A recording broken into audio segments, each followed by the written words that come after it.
नीतीश कुमार दिल्ली में आंख दिखाने गए थे। ये बातें जग जाहिर हैं और नीतीश कुमार ने ये बातें कही भी थी कि अक्सर वो आंख दिखाने आते हैं, लेकिन इस बार आंख दिखाने का मतलब बदल गया था। हमने आपको शुरू में ही बताया था और हम इससे पहले भी आपको बताते रहे हैं कि प्रशांत किशोर और नीतीश कुमार के बीच में जो रिश्ते हैं, जो संबंध हैं, वो व्यक्तिगत के अलावा सियासी भी हैं।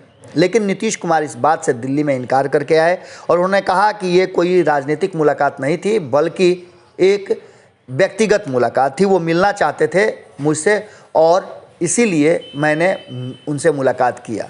हालांकि मुलाकात के क्या मायने थे, किस तरह की बातें चल रही थी, लेकिन एक बात आपको समझना होगा कि नीतीश कुमार को ज़रूरत है एक ऐसे व्यक्ति की जो उनके लिए आने वाले रणनीति को बनाए और साथ ही 2020 में जो भारतीय जनता पार्टी ने उनके साथ छल किया है उससे बदला ले।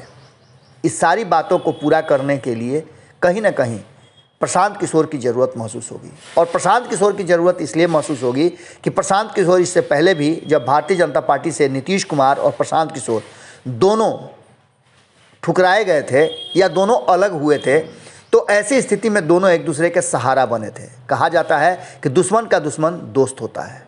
अब ऐसी स्थिति में प्रशांत किशोर से मुलाकात को अगर नीतीश कुमार ये कहते हैं कि एक सामान्य मुलाकात थी, व्यक्तिगत मुलाकात थी, तो इस बात पर आप कितना भरोसा करते हैं? अगर आप भरोसा करते हैं तो शायद आपको राजनीति की ABCD भी नहीं आती है।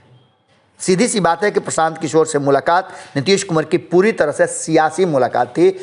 ऐसी स्थिति में ये मुलाकात थी जब देशव्यापी नरेंद्र मोदी के खिलाफ एक बड़ा समीकरण बनाने की कोशिश और विकल्प बनाने की कोशिश की जा रही है। ऐसी स्थिति में प्रशांत किशोर उस विकल्प को बनाने के लिए कहीं ना कहीं सामने से हो या भीतर ही भीतर हो नियुक्त किए गए हैं और वो तलाश कर रहे हैं कि कौन ऐसा व्यक्ति होगा जो नरेंद्र मोदी को सामने से टक्कर दे सकता है। वो पुरानी सारी बातें याद दिला सकता है जो नरेंद्र मोदी ने उस व्यक्ति के बारे में, उसके राजनीतिक चरित्र के बारे में कहा है। एक तरफ जहाँ नीतीश कुमार ये को लेकर के प्रधानमंत्री नरेंद्र मोदी 2015 में उनके DNA पर सवाल उठाते हैं, उन्हें घोटालेबाजों की श्रेणी में अव्वल बताते हैं, वहीं नरेंद्र मोदी अचानक से समाजवादी बता करके उन्हें दोनों ही बातें खुद कह देते हैं। और ऐसी स्थिति में नीतीश कुमार को एक बड़ा मुद्दा और बड़ा मोहरा मिल गया था आगे की रणनीति और राजनीति बनाने के लिए। ये वही राजनीति है और रणनीति है जिसको प्रशांत किशोर अच्छी तरह से सजा करके नरेंद्र मोदी के सामने, इस देश की जनता के सामने पेश करेंगे। उत्तर प्रदेश में जिस तरह के परिणाम की संभावनाएं व्यक्त की जा रही हैं, कहा यह जा रहा है कि उत्तर प्रदेश चुनाव में कांटे की टक्कर है और ऐसी स्थिति में योगी पर भारी पड़ रहे हैं अखिलेश, तो कोई अतिशयोक्ति नहीं होगी। और ऐसी स्थिति में नीतीश कुमार के लिए मुद्दा अगर मिल जाए कि वो नरेंद्र मोदी के सामने देश के प्रधान बन सकते हैं, तो क्या ये अवसर नीतीश कुमार छोड़ना चाहेंगे? ये सारी बातें कहीं ना कहीं अब सामने आ गई हैं और प्रशांत किशोर से हुई मुलाकात पर सवाल पूछे जाने पर नीतीश कुमार ने कहा कि इसमें कोई आश्चर्य की बात नहीं है, मेरा पुराना रिश्ता है और दिल्ली में उनसे कोई राजनीतिक बात नहीं हुई, मुझसे मिलना चाहते थे इसलिए मैंने उनसे मुलाकात की।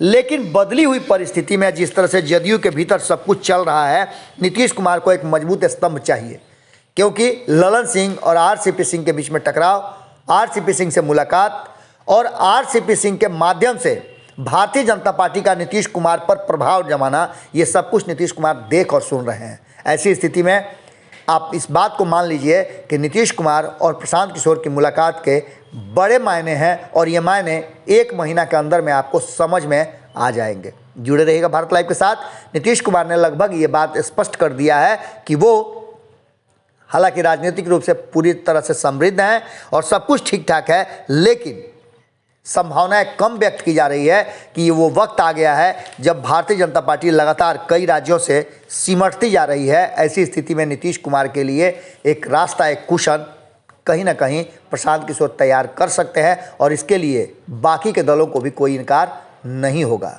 जुड़े रहिएगा भारत लाइव के साथ, खबरें अभी और भी हैं। अगर ये वीडियो पसंद आई और वह बिहार के राजनीति और बिहारियत से सरोकार रखेनी तो सब्सक्राइब बटन दबा के चैनल के सब्सक्राइब कर ली। ओजे एगो घंटी बा, ओकरा बटन दबा देला से कुल सटीक और मारक खबर रुआ मुफ्त में मिल जाई। अगर रुआ पत्रकारिता के हमनी के नया प्रयोग में सहयोग कर चाहतानी तो ज्वाइन बटन दबा दी। पेटीएम नंबर नोट कर ली 9386816700। धन्यवाद।